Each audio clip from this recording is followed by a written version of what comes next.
Hello, this is RICKY, the YouTube Tech Guy. Hey guys, we are here at the Samsung booth at CES 2020, and I am here with the S10 Lite. Now, this is a very interesting device because it came out at an interesting time, right before Unpacked, but not really near anything else. So you have to wonder what this device is for and who is it for.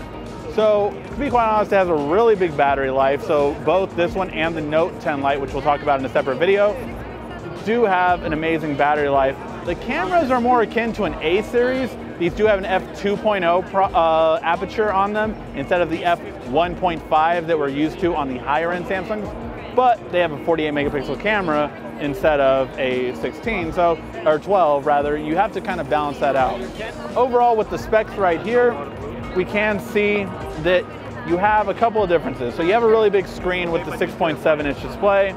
You do have 8 gigs of RAM or 6 gigs of RAM depending on, but again, you have a lower aperture in comparison, or a higher aperture rather in comparison. So not a high-end spec in terms of that, but really big battery, and you also have the ability to have a 32 megapixel front camera.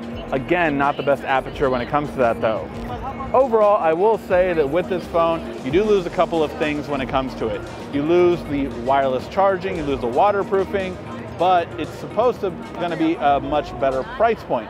So it's kind of like we'll see what we get to it overall, but in my mind, I think it's gonna be good as long as it's priced right, because it has to be less expensive than the S10e. So we'll have to wait and see what price point this kind of goes at.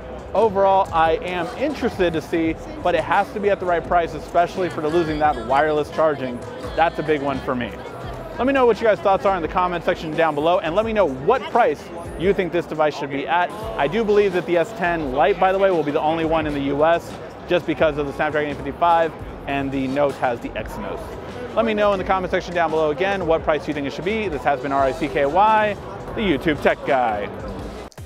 Thank you for watching our video. If you liked it, why don't you go ahead and subscribe up there. Make sure you follow us on social media right here. And of course, check out our latest video up there. And right down here, you're going to find the perfect video for you. Or at least that's what YouTube tells me.